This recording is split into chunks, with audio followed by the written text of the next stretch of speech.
Baik, selamat siang buat Bapak Ibu Guru yang hadir di tempat ini. Saya ucapkan selamat datang dan terima kasih atas waktu dan kesempatannya ya, sehingga bisa hadir di tempat ini.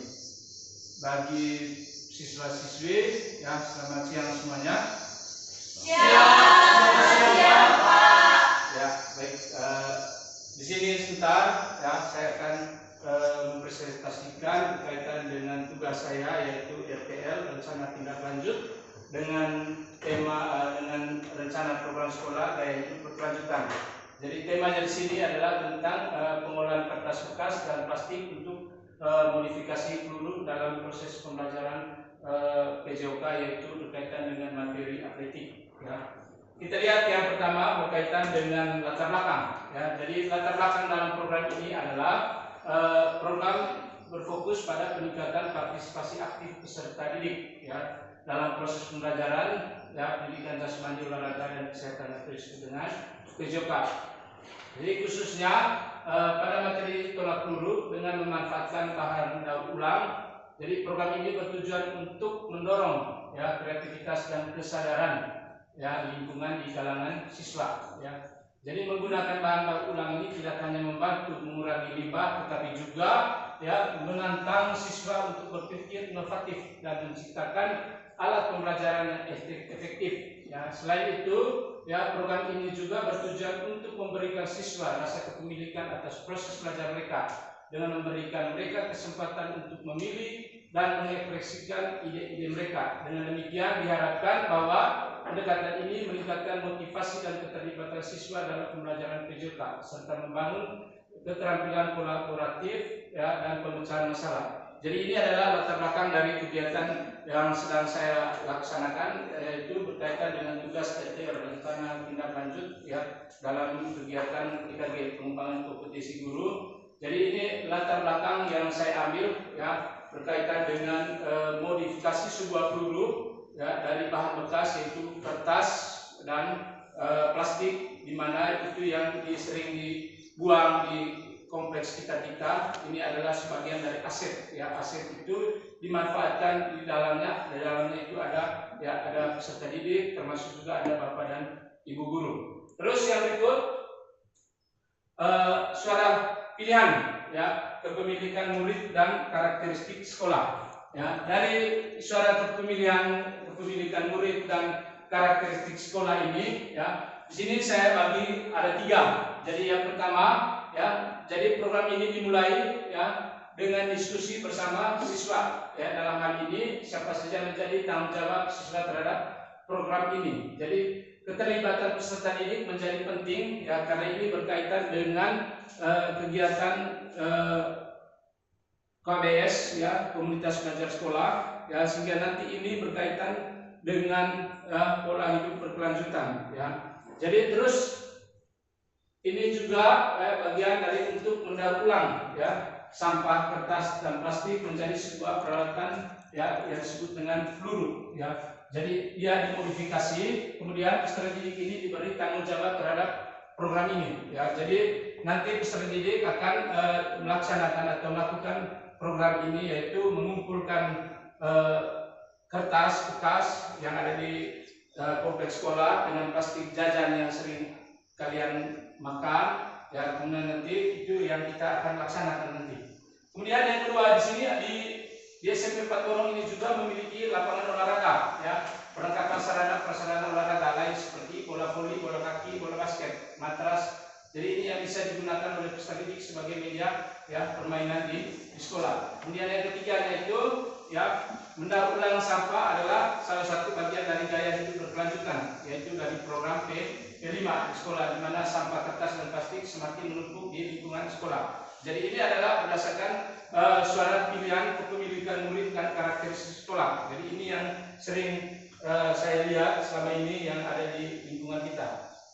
Terus yang ketiga yaitu tujuan program. Ya, dari tujuan program ini dibagi menjadi 4. Jadi yang pertama itu meningkatkan kreativitas peserta didik dalam melibatkan mereka ya, dalam proses daur ulang. Terus yang kedua ya, meningkatkan keterampilan motorik melalui modifikasi alat olahraga. Yang ketiga, membangun kesadaran lingkungan melalui pemanfaatan bahan bekas. Dan yang keempat adalah menumbuhkan rasa kepemilikan siswa terhadap alat yang mereka buat sendiri. Jadi ini tujuan program. Tujuan program ini ada 4 yang harus kita laksanakan nanti dalam kegiatan di komunitas belajar berkaitan dengan program kelima. Terus yang berikut struktur program dan mitra dalam komunitas belajar. Jadi di sini adalah yang terlibat di sini programnya itu di kelas 7 dan kelas 8. Fokusnya di usia 12 sampai 14 tahun. Kemudian berkaitan dengan pengaturan program. Jadi waktu dilaksanakan ini selama 1 minggu. Terus lokasinya itu di lapangan atau di kompleks sekolah kita. Terus yang ketiganya itu ada mitra. Mitranya itu ada guru PJOK, guru balik kelas dan siswa kreatif serta guru mapel. Kemudian yang kelima kapasitas dan daya dukung. Jadi di kapasitas dan daya dukung ini dibagi menjadi 2. Yang pertama sumber daya dan yang kedua itu implementasi aset basic thinking. Jadi kita lihat yang pertama berkaitan dengan sumber daya. Jadi bahan daur ulang ini dari bahan sekolah, bukan diambil dari tempat lain babak sini, tapi kita memanfaatkan bahan atau sampah-sampah yang ada di kompleks sekolah. Kemudian yang kedua ruang praktek yang tersedia di sekolah. Jadi di sekolah kita ini sudah ada ruangan praktek, yaitu ada lab IPA, ada lab Pasensia, kemudian itu ada lapangan olahraga juga. Kemudian yang ketiga itu bagian dari kreativitas guru dan siswa. Jadi di sini nanti kreativitas guru dan siswa itu berkaitan dengan hubungannya dengan kolaborasi. Jadi ada kerjasama antara guru, baik guru mapel maupun guru balik kelasnya, dengan peserta didik. Kemudian implementasinya dari aset basic thinking ini dibagi menjadi 2. Yang kedua, yang pertama yaitu menggunakan barang bekas sebagai bahan utama. Jadi barang bekas itu seperti tadi itu ada kertas, terus ada plastik jajan yang sering kalian dibuang sudah pada tempatnya itu nanti disebut sebagai bahan utamanya. Kemudian yang kedua, jadi melibatkan siswa dalam ekstrakurikuler untuk berbagi teknik. Kemudian kita lihat yang keenamnya rencana evaluasi. Dari rencana evaluasi ini kegiatannya dilakukan pada setiap akhir minggu. Hal ini untuk mengetahui sejauh mana program ini berjalan. Kemudian apa saja yang perlu ditingkatkan dalam program ini. Terus memastikan evaluasi. Jadi dengan baik saya selaku guru PJOK membentuk tim untuk melibatkan secara keseluruhan program seperti guru mata pelajaran yang dari alat ukurnya itu dapat digunakan adalah aktifan dan keterlibatan peserta didik dalam program ini. Jadi itu tolak ukurnya, itu untuk di bagian dari rencana evaluasi. Jadi semua nanti dilibatkan khususnya peserta didik yang targetnya dari kelas 7 dan kelas 8 yang usia 11 sampai 14 tahun. Kemudian yang berikut tantangan. Jadi tantangan di sini ada 3. Yang pertama itu kurangnya partisipasi dari siswa dalam pengumpulan sampah kertas plastik bekas. Kemudian yang kedua infrastruktur pengumpulan sampah kertas yang belum memadai. Ini seperti tempat sampah tong yang di mana tiap kelasnya itu belum semuanya terpenuhi. Kemudian yang berikut daya dukung seperti anggaran. Jadi ini juga penting. Anggaran ini berfungsi seperti pengadaan barang seperti alat sampah tadi itu maksudnya bagian dari daya dukung seperti anggaran ini. Kemudian yang berikutnya itu ada solusi. Jadi solusi yang ditawarkan, yang pertama itu membuat kesepakatan bersama. Jadi yang kedua itu mengoptimalkan semua sumber daya yang tersedia sekolah. Jadi mengoptimalkan semua di sini maksudnya semua anggota tim dalam sekolah seperti ada peserta didik, ada bapak dan ibu guru mapel maupun guru balik kelas.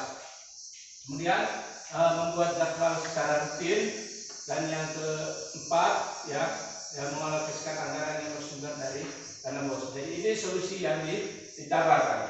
Kemudian dan terakhir, terima kasih dengan terakhirnya paparan berkaitan dengan kegiatan pembelajaran maka untuk presentasi berkaitan dengan pengolahan kertas dan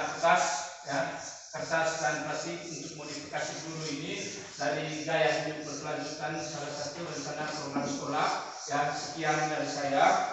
Untuk selanjutnya mungkin ada pertanyaan berkaitan dengan materi yang sudah saya sampaikan ini.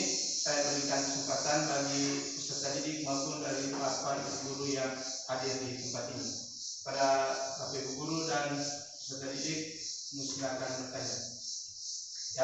Karlin, silakan. Apa manfaat bagi siswa dalam membuat pelajaran dari alat-alat daur ulang? Jadi manfaat dari siswa. Ini juga berkaitan dengan peningkatannya kreativitas. Itu manfaatnya. Kemudian di sini juga jadi peserta didik itu menumbuhkan berpikir tentang yang inovatif. Bagaimana cara mengolah sampah itu menjadi barang yang berguna dan bermanfaat bagi keberlangsungan khususnya dalam pembelajaran PJOK.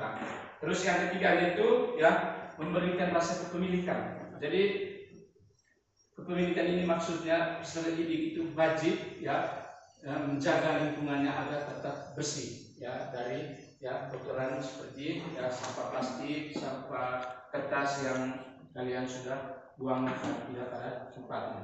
Kemudian mungkin dari Bapak Ibu guru, saya bisa baik, terima kasih kemudian. Terima kasih atas kesempatannya. Saya mau bertanya, kira-kira apa yang diharapkan dan dapat dikembangkan siswa melalui program ini?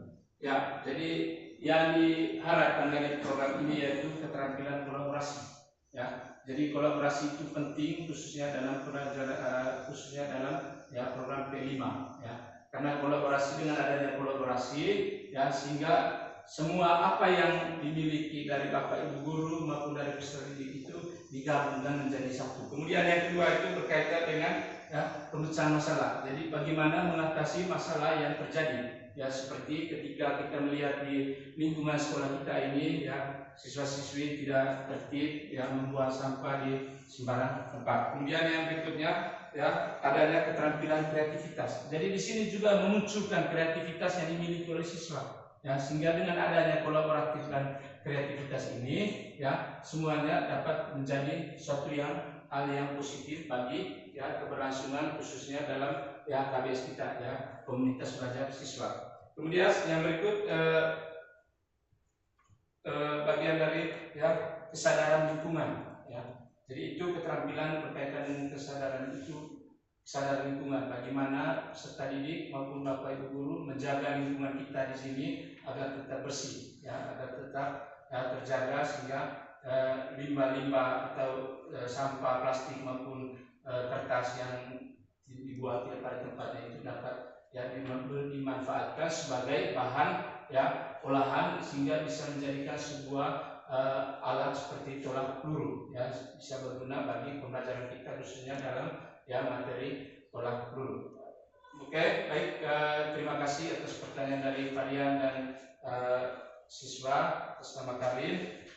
Dengan berakhirnya presentasi ini maka saya ucapkan juga terima kasih kepada Bapak Ibu guru yang telah aktif dalam komunitas belajar kita selama ini maupun peserta didiknya. Sekian dan terima kasih.